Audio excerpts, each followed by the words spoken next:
ನಮಸ್ಕಾರ ವೀಕ್ಷಕರೇ, golden Ratan vehicle YouTube ಚಾನಲ್ಗೆ ತಮ್ಮೆಲ್ಲರಿಗೂ ಸ್ವಾಗತ ಸುಸ್ವಾಗತ. ನಿಮ್ಮ ಹತ್ರ ಯಾವುದೇ ರೀತಿಯ ವಾಹನಗಳು ಮಾಡಿಕ್ಕಿದ್ದಲ್ಲಿ ಸ್ಕ್ರೀನ್ ಮೇಲೆ ಕಾಣ್ತಿರೋ ನಮ್ಮ ವಾಟ್ಸಪ್ ನಂಬರ್ ಆಗಿರುತ್ತೆ ವೀಕ್ಷಕರೇ. ಈ ವಾಟ್ಸಪ್ ನಂಬರ್ಗೆ ಏನಿಲ್ಲ, ಜಸ್ಟ್ ನಿಮ್ಮ ಗಾಡಿ ವ್ಯವಸ್ಥೆಯಲ್ಲಿರುತ್ತೋ ಆ ಗಾಡಿ 7 ರಿಂದ 8 ಫೋಟೋ ಕಳಿಸಿದ್ರೆ ಸಾಕು, ನಾವೇ ನಿಮಗೆ ಫ್ರೀ ಮಾಡ್ಕೊಂಡ್ಬಿಟ್ಟು ಕಾಲ್ ಮಾಡಿ ಡೀಟೇಲ್ಸ್ ಎಲ್ಲ ಕಲೆಕ್ಟ್ ಮಾಡಿ ನಿಮ್ಮದು ಗಾಡಿ ಸೇಲ್ ಮಾಡೋ ಪ್ರಯತ್ನ ಮಾಡ್ತೇವೆ ವೀಕ್ಷಕರೇ. ನಿಮ್ಮ ಗಾಡಿ ಅಷ್ಟೇ ಅಲ್ಲದೆ ನಿಮ್ಮ ಫ್ರೆಂಡ್ ಸರ್ಕಲ್ ಯಾರದೇ ಗಾಡಿ ಇದ್ದರೂ ಕೂಡ ಅವರಿಗೂ ಕೂಡ golden Ratan vehicle YouTube channel share ಮಾಡಬಹುದು. ಹಾಗೆ ನೀವು ಕೂಡ ಸಬ್ಸ್ಕ್ರೈಬ್ ಆಗಿರಲಿಲ್ಲ ಅಂದರೆ ಸಬ್ಸ್ಕ್ರೈಬ್ ಆಗಿ ಹಾಗೆ ಬೆಲ್ ಐಕನ್ ಕೂಡ ಒತ್ತಿ. ಬೆಲ್ ಐಕನ್ ಒತ್ತಿರೋದ್ರಿಂದ ನಾವು ಯಾವುದೇ ಗಾಡಿ ವಿಡಿಯೋ ಬಿಟ್ಟರು ಫಸ್ಟ್ ನಿಮಗೆ ನೋಟಿಫಿಕೇಶನ್ ಬರುತ್ತೆ ಅಂತಲೇ ಹೇಳ್ಬೋದು ವೀಕ್ಷಕರೇ. ಹಾಗೆ ನೀವು ಗಾಡಿ ತೊಳೋಕ್ಕಿಂತ ಮುಂಚಿತವಾಗಿ ಯಾರಿಗೂ ಅಡ್ವಾನ್ಸ್ ಪೇಮೆಂಟ್ ಪೇ ಮಾಡೋ ಅವಶ್ಯಕತೆ ಇರಲ್ಲ ವೀಕ್ಷಕರೇ. ಅಡ್ವಾನ್ಸ್ ಪೇಮೆಂಟ್ ಪೇ ಮಾಡಿದ್ದಲ್ಲಿ ಅದಕ್ಕೆ ನಾವು ಜವಾಬ್ದಾರಿ ಆಗಿರಲ್ಲ, ಸಂಪೂರ್ಣ ಅದಕ್ಕೆ ನೀವೇ ಜವಾಬ್ದಾರಿ ಆಗಿರ್ತೀರಾ ಅಂತ ಹೇಳುತ್ತಾ, ಇನ್ನು ಗಾಡಿ ಓನರ್ ಗಾಡಿ ಬಗ್ಗೆ ಏನೇನು ಡೀಟೇಲ್ಸ್ ಹೇಳಿದರೆ ಕೇಳ್ಕೊಂಬರೋಣ ಬನ್ನಿ ವೀಕ್ಷಕರೇ. ಹಲೋ. ಹಲೋ, ನಮಸ್ತೆ ಸರ್. ಹಾಂ ಸರ್, ನಮಸ್ತೆ. ನಮಗೊಂದು ಮಾರುತಿ ಸುಜುಕಿ ಓಮಿನಿ ಗಾಡಿ ಕಳಿಸ್ಕೊಟ್ಟಿದ್ರಲ್ಲ, ಹಾಂ, ಕಳ್ಸಿಕೊಡಿದೆ. ಚೆನ್ನಾಗಿದೆ ಗಾಡಿ. ಅದು ಏನೈತ್ರಿ ಸರ್ ಮಾಡಲ್ಲ? ಅದು 2013 ಇದೆ. ಓಕೆ. ಓನರ್ ಗಾಡಿಗೆ ಎರಡೇ ಅವರು. ಸೆಕೆಂಡಾ? ಹಾಂ, ಸೆಕೆಂಡ್. Okay sir. ರನ್ನಿಂಗಲ್ಲಿ ಎಷ್ಟಾಗಿತ್ತು ಸರ್ ಕಿಲೋಮೀಟ್ರು? ಕಿಲೋಮೀಟ್ರ್ ಬಂದು 80 ಸಮಥಿಂಗ್ ಏನೋ ಓಡಿದೆ. 80,000. ಹಾಂ. Okay sir. ಇನ್ನು ಇಂಜನ್ ಕಂಡೀಷನ್ನು, ಗಾಡಿ ಬಾಡಿ ಕಂಡೀಷನ್ನು? ಇಂಜಿನ್ ಕಂಡೀಷನ್ ಏನಿಲ್ಲ ಸರ್, 13 ಅಲ್ಲ 17 ಗಾಡಿ ಇದ್ದಂಗೆ ಐತೆ ಅದು. ಅಷ್ಟು ಸೂಪರ್ ಆಗುತ್ತೆ ಗಾಡಿ. ಓಕೆ. ಇಂಜಿನ್ ಶಿವಿಲ್ಡ್ ಇಂಜನ್ ಸರ್ ಇದು? ಹ್ಞೂ. MP-F? ಹಾಂ, MP5 ಓಕೆ ಟೈಪ್ 3 ಬರುತ್ತೆ. ಹೌದಾ? ಹ್ಞೂ. ಟೈರ್ ಕಂಡೀಷನ್ ಎಲ್ಲ ಯಾವ ಥರ ಇದೆ sir? Front, back side, step? ಎಲ್ಲ ಹೊಸ ಟೈರು. ಓಕೆ. ಗಾಡಿ ಆಕ್ಸಿಡೆಂಟು, ರೀಪೇಂಟು, ಡೆಂತು, ಕ್ರ್ಯಾಸಸ್ಸು, ಟಿಂಕರಿಂಗ್ ಕೆಲಸ, ಗಾಡಿ ಮೇಲೆ ಕೇಸಸ್ಸು, ಓವರ್ ಸಿಂಗಲ್ ಜಂಪು ಈ ಥರ ಏನು ಇತ್ಯಾದಿ ಪ್ರಾಬ್ಲಮ್ ಇಲ್ಲಲ್ಲ ಸರ್ ಗಾಡಿ ಮೇಲೆ? ಇಲ್ಲ, ಪ್ರಾಬ್ಲಮ್ ಏನಿಲ್ಲ ಸರ್. ತುಂಬ ಚೆನ್ನಾಗಿದೆ. ಫೋಟೋ ನೋಡಿದ್ರೆ ಗೊತ್ತಾಗುತ್ತಲ್ಲ ನಿಮಗೆ. ಫೋಟೋದಲ್ಲಿ ಹೆಂಗಿದೆ ಗಾಡಿ ಹಂಗೆ ಇದೆ. Okay sir. ಫುಲ್ ಕ್ಲೀನಾಗಿದೆ ಇವಾಗ ಗಾಡಿ ಮಾತ್ರ. ಹ್ಞೂ. ಓಕೆ. 5 ಅದು ಸೀಟರ್ ಸರ್? ಫ್ರಂಟು ಹಾಂ, ಹೇಳಿ.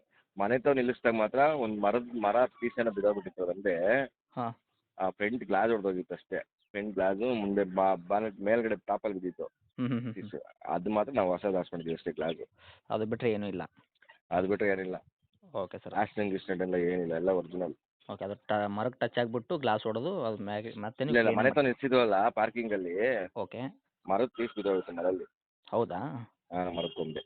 Okay okay. ಅದು ಫ್ರಂಟ್ ಗ್ಲಾಸ್ ಮಾತ್ರ ಚೇಂಜ್ ಮಾಡ್ಕೊಂಡಿದೆ ಅಷ್ಟೇ. ಮಿಕ್ಕಿ ಗ್ಲಾಸ್ ಎಲ್ಲ ಒರಿಜಿನಲ್ ಇತ್ತು. Okay sir. ಇದು 5 ಸೀಟ್ರಾ, 7+1 8 ಸೀಟ್ರಾ? 8 ಸೀಟರ್ ಇದು. ಹೌದಾ? LPG ಕೂಡ ಅಪ್ರೂವಲ್ ಇದೆಯಾ ಸರ್? ಏನು ಪ್ಯೂರ್ ಪೆಟ್ರೋಲ್? ಹಾಂ, ಇದೆ ಇದೆ ಇದೆ. ಐತ್ರಾ? LPG ಅಪ್ರೂವಲ್ ಇದೆ, ನಾವು ಹಾಕ್ಕೊಂಡಿಲ್ಲ ಅಷ್ಟೇ. ಹೌದ್ರಾ? ಹ್ಞೂ. ಓಕೆ. ಇದು 8 ಸೀಟ್ರ್ ಅಂದ್ರಲ್ಲ? ಹ್ಞೂ. 8 ಸೀಟ್ರ್ ಹಾಂ, ಅಂದ್ರಲ್ಲ? 8 ಓಕೆ ಸರ್. ಮ್ಯೂಸಿಕ್ ಸಿಸ್ಟಮ್ ಇದೆಯಾ ಗಾಡಿ ಒಳಗೆ? ಇಲ್ಲ ಇಲ್ಲ, ಮ್ಯೂಸಿಕ್ ಸಿಸ್ಟಮ್ ಎಲ್ಲ ಇಲ್ಲ ಸರ್. ಏನಿಲ್ವಾ? ಹಾಂ. Okay sir. ಡಾಕ್ಯುಮೆಂಟ್ಸ್ ಎಲ್ಲ ರನ್ನಿಂಗಲ್ಲಿ ಇರೋದಾ? ಎಫ್ ಸಿ ಇನ್ಸೂರೆನ್ಸ್ ಕೂಡ? ಇಲ್ಲ, ಈಗ ಇನ್ಶೂರೆನ್ಸ್ ಲ್ಯಾಪ್ಸ್ ಆಗಿದೆ. ಹಾಂ, ಎಫ್ ಸಿ ಇನ್ಸೂರೆನ್ಸ್ ರನ್ನಿಂಗ್ ಇದ್ದೇ ಇರುತ್ತೆ? ಲ್ಯಾಪ್ಸ್ ಎಲ್ಲ ರನ್ನಿಂಗ್ ಇದೆ. ಓಕೆ. ಇನ್ಸೂರೆನ್ಸು ಲ್ಯಾಪ್ಸ್ ಆಗಿದೆ ಅಂದರೆ ನೀವು ಕಟ್ ಕೊಡೋದು ಸರ್, ಏನು ತೊಗೊಂಡವ್ರೆ ಕಟ್ಕೋಬೇಕಾ? ಅದು ಹೆಂಗ್ ಬೇಕಾದ್ರೆ ಅವ್ರ ಅನುಕೂಲ. ವ್ಯಾಪಾರಕ್ಕೆ ಬಂದಾಗ ನಾವು ಹೌದಾ? ಕಟ್ಕೋತೀವಿ ಅಂದ್ರೆ ಬೇಕಾದ್ರೆ ಕಡಿಮೆ ಮಾಡ್ಕೊಡೋಣ. ಹ್ಞೂ ಹ್ಞೂ. ಕೊಟ್ಕೋತೀನಿ ಅಂದರೆ ಇದು ಮಾಡಿಕೊಡ್ತೀರಾ, ಮೈನಸ್ ಮಾಡಿಕೊಡ್ತೀರಾ? ಮೈನಸ್ ಮಾಡ್ಕೊಡ್ತೀವಿ. ಅವರೇ ಕಟ್ಕೋತೀವಿ ಅಂತಂದ್ರೆ ಹ್ಞೂ. ಮೈನಸ್ ಮಾಡ್ತೀವಿ. ನಾವು ಕಟ್ಕೊಡ್ತೀವಿ ಅಂದ್ರೆ ಕೇಳ್ತೀವಿ ಅಷ್ಟೇ. Okay sir. ಇವಾಗ ಗಾಡಿಗೆ ರೇಟ್ ಏನು ಹೇಳ್ತಿದ್ದೀರಾ ನೀವು? ಗಾಡಿಗೆ ರೈಟ್ ಬಂದು ನಾನು ತುಂಬ ಜಾಸ್ತಿ ಹೇಳಲ್ಲ, ಒಂದು 220 ಕೊಡಿ ಸಾಕು. 2,20,000? 2,20,000. 13 ಮಾಡಲು? ಹ್ಞೂ. ಓಕೆ. 2,20,000 ಇವಾಗ ಇನ್ಶೂರೆನ್ಸ್ ಕಟ್ ಕೊಡೋದಾ? ಅದನ್ನೇ ಹೇಳ್ತಿಲ್ಲ. ಹೊರಗೆ ಅಲ್ಲಿ ಬಂದಾಗ ಎದುರುಗಡೆ ಬಂದಾಗ ಬೇಕಾದ್ರೆ ಅವ್ರು ಕಟ್ಕೋತೀನಿ ಅಂದರೆ ಮೈನಸ್ ಮಾಡಿಕೊಡ್ತೀನಿ, ಹ್ಞೂ ಇಲ್ಲ ಹ್ಞೂ. ಕಟ್ಕೊಡ್ತೀನಿ. Okay sir. ಹೆಚ್ಚು ಕಡಿಮೆ ಏನಾಗುತ್ತೆ ಸರ್ ಇವಾಗ ನಿಮ್ಮದು ರೇಟು? 2,20 ಹೇಳ್ತಾ ಇದ್ದೀರಾ, ಏನು ನೆಗೆಶಿಬಲ್ ನಮ್ಮ ಕಡೆಯಿಂದ ಬಂದವ್ರಿಗೆ? ಬೇಕಾದ್ರೆ ಒಂದಷ್ಟು ಸಲ ಕಡಿಮೆ ಕೊಡಿ ನಿಮ್ಮ ಕಡೆಯಿಂದ ಬಂದವ್ರಿಗೆ. 2,10 ಕೊಡ್ತೀರಾ? ಹ್ಞೂ ಹ್ಞೂ. ಓಕೆ. ಇನ್ನೂ ಬಂದರೆ ನೆಗೆಶಿಬಲ್ ಆಗುತ್ತೆ ಸರ್ 2,10ರಲ್ಲಿ? ಯಾಕಂದರೆ 2,20,000 ಗಾಡಿ ಜಾಸ್ತಿ ತುಂಬ ಆಗುತ್ತೆ. ಚೆನ್ನಾಗಿದೆ. ಅವ್ರೇನು ಖರ್ಚು ಮಾಡಂಗಿಲ್ಲ ಗಾಡಿಗೆ. ಓಕೆ. ₹1 ಖರ್ಚಿಲ್ಲ ಗಾಡೀಲಿ. ಯಾಕಂದ್ರೆ ಸ್ವಲ್ಪ ರೇಟ್ ಜಾಸ್ತಿ ಅನ್ನಿಸ್ತು ನನಗೆ, ಅದಕ್ಕೋಸ್ಕರ ನಿಮಗೆ ಹೇಳ್ತಾ ಇದ್ದೆ. ಗಾಡಿ ತುಂಬ ಚೆನ್ನಾಗಿದ್ದಾಗ ಈಗ ಗ್ಯಾರೇಜ್ ಇಲ್ಲಿಂದ ತಗೊಂಡೋದ್ಮೇಲೆ ಗ್ಯಾರೇಜಿಗೆ ಖರ್ಚು ಮಾಡೋ ಬದಲು ಹ್ಞೂ ನಮ್ಮ ಹ್ಞೂ. ಹತ್ರ ತಗೊಂಡಾಗ ಗಾಡಿ ₹1 ಖರ್ಚಿದ್ರೆ ಹಾಂ. ಇಮ್ಮಿಡಿಯೇಟಾಗಿ ಅಲ್ಲೇ ಮೈನಸ್ ಮಾಡ್ಬಿಡ್ತೀನಿ ಅಮೌಂಟ, ಅವ್ರೇನೋ ಫಾಲ್ಟ್ ತೋರಿಸಿದ್ರೆ. ಓಕೆ. ಓಕೆ. ಒಟ್ನಲ್ಲಿ ಹತ್ತಿರ ಬಂದ್ರೆ ಇನ್ನೂ ಸ್ವಲ್ಪ ಹೆಚ್ಚು ಕಡಿಮೆ ಆಗುವಂಥದ್ದಾ ಸರ್? ಅದೇ ಗಾಡಿ ನೋಡಿದಾಗ ಅವ್ರು ಹಾಂ. ಓಡಿಸಿ ನೋಡಲಿ. ಓಕೆ. ಅದನ್ನೇ. ಗಾಡಿ ಖರ್ಚಿದೆ ಅಂತ ₹1 ಅದು 1 ಇರಲಿ, 10,000 ಇರಲಿ, 1,00,000 ಇರಲಿ, ಹಾಂ. ಅಷ್ಟು ನಾನೇ ಕಡಿಮೆ ಮಾಡ್ಬಿಡ್ತೀನಿ. ಹೌದಾ? ಆ ಗಾಡಿ ಥರನಾ? ₹1 ಖರ್ಚಿಲ್ಲ. Okay sir. ಇದು ಗಾಡಿ ಇವಾಗ ಲೊಕೇಶನ್ ಇರುವಂಥದ್ದು? ಲೊಕೇಶನ್ ಬಂದು ಇಲ್ಲಿ ಸುಂಕದಕಟ್ಟೆ ಹತ್ರ ಬರುತ್ತೆ ಅದು. ಎಲ್ಲಿ ಸರ್ ಇದು? ಬ್ಯಾಡ್ರಳ್ಳಿ ಪೊಲೀಸ್ ಸ್ಟೇಷನ್ ಅಂತ ಹೇಳಿ ಕೊಡೋದು. ಇದು ಏನು ಬೆಂಗಳೂರಾ?